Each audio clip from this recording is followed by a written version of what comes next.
నమస్తే. నేను Sahithi, internationally certified yoga trainer and nutritionist. తొందరలో క్లాసెస్ స్టార్ట్ చేస్తున్నాను. ఇంట్రెస్ట్ ఉన్నట్టయితే డెఫినెట్లీ కింద చూపిస్తున్న నెంబర్స్‌కి కాల్ లేదా మెసేజ్ చేయండి. డైట్ ప్లాన్ కూడా ఇంక్లూడెడ్ ఉంటుంది. మీరు ఒకవేళ ఎప్పుడైనా క్లాస్ మిస్ అయినా కూడా రికార్డింగ్స్ కూడా ఉంటాయి. సో, చూసైనా మీరు ప్రాక్టీస్ చేసుకోవచ్చు. ఇప్పుడు టాపిక్ వచ్చేసి బెల్లీ ఫ్యాట్. సో, బెల్లీ ఫ్యాట్‌కి కొన్ని చెప్తాను నేను రీజన్స్. అయి జరగకుండా చూసుకోండి. అప్పుడు మీ ప్రాసెస్‌లో బెల్లీ ఫ్యాట్ తగ్గడం కూడా ఈజీగా అవుతుంది. మనకెప్పుడైనా సరే ఓవరాల్ ఫుల్ బాడీ చేయాలి. కొంచెం బెల్లీ ఫ్యాట్‌కి సంబంధించింది ఇంకొక 10 నిమిషాలు ఎక్స్‌ట్రా చేసుకోండి. మనకి స్ట్రెంత్ కూడా వస్తది. అన్ని రకాలుగా మంచిది.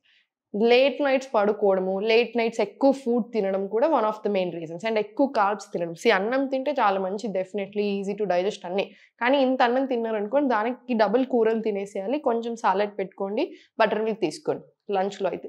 డిన్నర్‌లో ఒకవేళ రైస్ తీసుకుంటున్నట్టయితే రోజుకి 2 పూటలు రైస్ తినకుండా ఏదైనా ఒక పూట రైస్ తినేలా చూసుకొని మీకు ఈజీగా ఉంటది. తినకుండా ఉండలేం కాబట్టి మీకు అలవాటయిపోతది. ఒకవేళ 2 పూటలు తినేదున్నా కూడా ఆ క్వాంటిటీ బాగా మేనేజ్ చేయడం నేర్చుకొని దాంతో కూడా ఈజీగా అవుతది. ఎప్పుడైనా సరే ఫుడ్ తినేటప్పుడు అంటే లంచ్‌లో తీసుకోండి సలాడ్స్ ఎప్పుడైనా సరే డిన్నర్‌కి తీసుకోకండి. డిన్నర్‌కి ఈజీ టు డైజెస్ట్ ఫుడ్డే తీసుకోవాలి. సో, ఫస్ట్ సలాడ్ తీసుకోండి. అంటే మీకు ఒకవేళ డైజెషన్ సరిగ్గా ప్రాబ్లమ్ ఉంది అంటే కంపల్సరీ వీటిని రోస్ట్ చేసుకోండి క్యారెట్‌ని, ఇంకా బీట్రూట్‌ని. కీరాని ఏం చేయాల్సిన అవసరం లేదు. సో, అది పెట్టేసుకొని ఫస్ట్ సలాడ్ తినండి. అదిన తర్వాత మీ ఫుడ్ తినండి. లాస్ట్‌కి బటర్ మిల్క్ తీసుకోండి. సో, మీరు ఇంతే రైస్ తింటారు. ఇంత ఎక్కువ కర్రీస్ తింటారు. ఈ ఎక్కువ కర్రీస్ తీసుకుంటున్నారు కాబట్టి ఆయిల్ ఇంకా సాల్ట్ తక్కువేసుకోండి. రిటెన్షన్ అవ్వకుండా ఉంటది. ఫ్యాట్ కాకుండా ఉంటాం. సరిపోయింది కదా! మనకి డిన్నర్‌లో ఈజీ టు డైజెస్ట్ అంటే ఏంటి? మనకి కిచిడి వస్తది. మనకి మిల్లెట్ ఇడ్లీస్ ఇట్లాంటియన్నీ వస్తాయి. సో, 6:30 వరకు తీసేసుకొని మాక్సిమం 7:30. సెకండ్ ఏంటంటే తిన్న వెంటనే వజ్రాసనాల్లో కూర్చోండి. జస్ట్ ఒక 1 మినిట్, హాఫ్ మినిట్ కూర్చోగలిగినా సరే. కూర్చొని ఆ తర్వాత స్లో వాకింగ్ తీసుకోండి. ఒకవేళ మీకు బయటకెళ్ళే ఛాన్స్ లేకున్నా ఇంట్లోనే అటు ఇటు నడుస్తూ చిన్న చిన్న పనులు చేసేసుకోండి సరిపోతది. తిన్న తర్వాత స్నానాలు చేయడాలు అలాంటివి తిన్న వెంటనే వాటర్ తాగడాలు ఇలాంటివి చేయకండి. ఎందుకంటే తిన్న వెంటనే మనకేంటంటే బాడీ టెంపరేచర్ పెరుగుతది. డైజెషన్ ప్రాసెస్ బిగిన్ అవ్వడానికి. సో, అందుకని మీరు స్నానం చేసినా కూడా అన్నెసెసరీ డిస్టర్బెన్స్ క్రియేట్ అవుతుంది. సో, మంచిది కాదు. సో, తినే కంటే ముందే స్నానం చేసుకోండి మంచిది.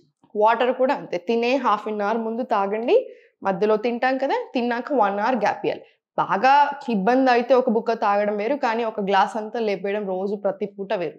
సో, దాన్ని అర్థం చేసుకొని మెదులుకుంటే సరిపోతది. ఇప్పుడు నేను కొన్ని ఆసనాస్ చూపిస్తాను.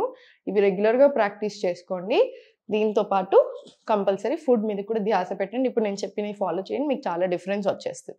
సో, ఇప్పుడు స్లోగా టేబుల్ పొజిషన్ వచ్చి, టేబుల్ నుంచి స్లోగా అధోముఖ రండి. అధోముఖలో కొంచెం కాళ్ళ మధ్యలో గ్యాప్ తీసుకోండి. మనకి ఈజీగా ఉంటుంది టేబుల్ వచ్చేటప్పుడు. స్లోలీ ఫార్వర్డ్ టేబుల్ తీసుకోండి. మళ్ళీ బ్యాక్. ఇన్హేల్ స్లోలీ క్యాట్ చేసేయండి. ఎక్స్‌హేల్ స్లోలీ అధోముఖ. ఇన్హేల్. Exhale slowly back. ఇప్పుడు స్లోలీ అధోముఖ నుంచి అది ఒక 20 రౌండ్స్ రిపీట్ చేసుకొని నార్మల్ అధోముఖ వచ్చేసి స్లోలీ ఫార్వర్డ్ వాక్ తీసుకోండి. ఫార్వర్డ్ వాక్‌లో మళ్ళీ స్లోలీ సెంటర్ వచ్చేసి కాళ్ళు స్ట్రెయిట్ చేసుకొని ఇక్కడ తీసుకొని స్టార్ట్ 1, 2, 3, 4 నీస్ బెండ్ చేసుకున్నాం చూసారా 10 రౌండ్స్ తీసుకోండి. స్లోలీ మళ్ళీ బ్యాక్ రండి. అధోముఖ వచ్చేసేయండి. మళ్ళీ స్లోలీ ఫార్వర్డ్ వచ్చేసి ఇప్పుడు నీస్ కంప్లీట్ స్ట్రెయిట్ చేసి బాడీని కంప్లీట్ స్ట్రెయిట్ చేసి ఇక్కడ తీసుకోండి. స్టార్ట్ 1, 2, 3, 4, 5, 6, 7 20 రౌండ్స్ తీసుకోండి. మళ్ళీ సేమ్ బ్యాక్, మళ్ళీ సేమ్ ఫార్వర్డ్. ఇదే రిపీట్ చేయండి. ఒక 5 రౌండ్స్ రిపీట్ చేసిన తర్వాత స్లోలీ బ్యాక్ వచ్చి రిలాక్స్. కాసేపు రిలాక్స్ అవ్వండి. 5 రౌండ్స్ తర్వాత రిలాక్స్ తీసుకోండి. ఇప్పుడు స్లోలీ వజ్రాసన్ నుంచి ఫార్వర్డ్ తీసుకొని స్లోలీ బ్యాక్ వాక్ తీసుకొని వజ్రాసన్లో మళ్ళీ స్లోలీ ఫార్వర్డ్ వాక్ తీసుకొని రైట్. నౌ స్లోలీ స్ట్రెచ్ చేయండి. Left right stretch right. పిడికిల్ ఫామ్ చేసుకొని ఫిస్ట్ ఫామ్ చేసి స్లోలీ బ్యాక్ లిఫ్ట్ చేసుకొని స్లోలీ ఫార్వర్డ్ వాక్ తీసుకోండి. మళ్ళీ ఫార్వర్డ్ వచ్చిన తర్వాత మీరు నీస్ బెండ్ చేయొచ్చు ఏం పర్వాలేదు. మళ్ళీ స్లోలీ బ్యాక్, మళ్ళీ స్లోలీ ఫార్వర్డ్ వాక్, మళ్ళీ స్లోలీ బ్యాక్. ఇది కూడా ఒక 10 రౌండ్స్ రిపీట్ చేసి స్లోలీ ఫార్వర్డ్ వచ్చేసి 5 రౌండ్స్ రిపీట్ చేసిన తర్వాత ఓపెన్ క్లోజ్ తీసుకోండి. స్ట్రెచ్ చేసి మళ్ళీ ఇంకో 5 రౌండ్స్ రిపీట్ చేసుకోండి.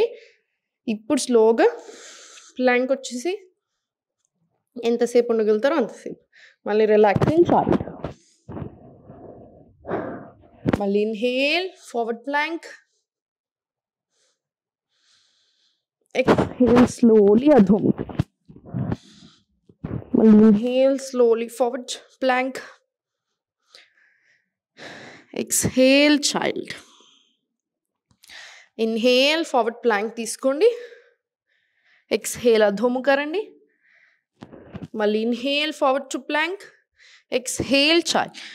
ఇది ఒక 20 రౌండ్స్ రిపీట్ చేయండి. ఈజీగా 20 రౌండ్స్ రావాలి. 20 రౌండ్స్ వస్తే మంచిది మనకే. ఇప్పుడు స్లోలీ చేతులు రెండు డౌన్ తీసుకొని లెఫ్ట్ లెగ్ స్ట్రెచ్ తీసుకొని స్లోలీ ఫార్వర్డ్ అండ్ బ్యాక్ తీసుకొని స్టార్ట్. 1 2 3 4 5. ఇది 20 రౌండ్స్. సేమ్ ఇట్ సైడ్ కూడా 20 రౌండ్స్ రిపీట్ చేయండి. ఫస్ట్ స్ట్రేట్ చేసుకొని బాడీ అడ్జస్ట్ చేసుకొని స్లోగా మనం బాడీ వెయిట్ అంతా ఫార్వర్డ్ క్యారీ చేస్తూ ఉంటాం కదా. సో ఆర్మ్ స్ట్రెంగ్త్ అవ్వడానికి, కోర్ స్ట్రెంగ్త్ అవ్వడానికి కూడా మంచిది. స్లోగా తీసుకొని 3 4 5 ఇలా ఒక 20 రౌండ్స్ తీసుకొని మొత్తం కంప్లీట్ రిలాక్స్ అవ్వాలి. Complete relax. మీకు ఇంకా టైం ఉన్నట్టయితే ఇవన్నీ తర్వాత కంపల్సరీ సూర్య నమస్కారాలు 2 సెట్స్ 3 సెట్స్ 5 సెట్స్ మీ ఇష్టం. మ్యాక్సిమం 12 సెట్స్ చాలు, అంతకంటే ఎక్కువ అవసరం లేదు. ఇంకొకటి ఏంటంటే చాలామంది 2 ఆసనాలు చేస్తే బక్కగా అయిపోతాము, లేకపోతే 2 ఐటమ్స్ తింటే బక్కగా అయిపోతాము అన్నట్టు ఉంటారు. అలా ఉండదు. మనం చెప్పే టిప్స్ అన్నీ ఎవరమైనా టిప్స్ ఏంటి అంటే మన ప్రాసెస్ ఈజీగా అవ్వడానికి, మనకి ఇంకొంచెం హెల్తీగా అవ్వడానికి, ఇంకొంచెం బెటర్ వేలో తగ్గడానికి అలా. సో అన్నీ కలిపి చేస్తేనే యూజ్ ఉంటుంది. సెకండ్ పాయింట్ ఏంటంటే ఒక ఆసనాలు 2 ఆసనాలు 30-40 సార్లు చేసినంత మాత్రమే బక్కగా అవ్వం. అన్నీ ఉండాలి. అంటే ఫుల్ బాడీకి అందాలన్నమాట. అప్పుడే ఇన్సైడ్ అవుట్ చాలా మంచిది. అండ్ యోగా ప్రాముఖ్యత ఏంటి, యోగా గొప్పతనం ఏంటి, మనకి lung health, heart health, organ హెల్త్ని చాలా బాగా చేస్తుంది. దాంతోపాటు మన బయట ఫిజికల్ కూడా చాలా బాగా మెయింటైన్ చేస్తుంది. సో అందుకని రెగ్యులర్గా ప్రాక్టీస్ చేసుకోండి. వీలైతే తప్పకుండా క్లాసెస్లో జాయిన్ అవ్వండి, మీకు చాలా బెనిఫిట్ ఉంటుంది. ఓం నమః శివాయ.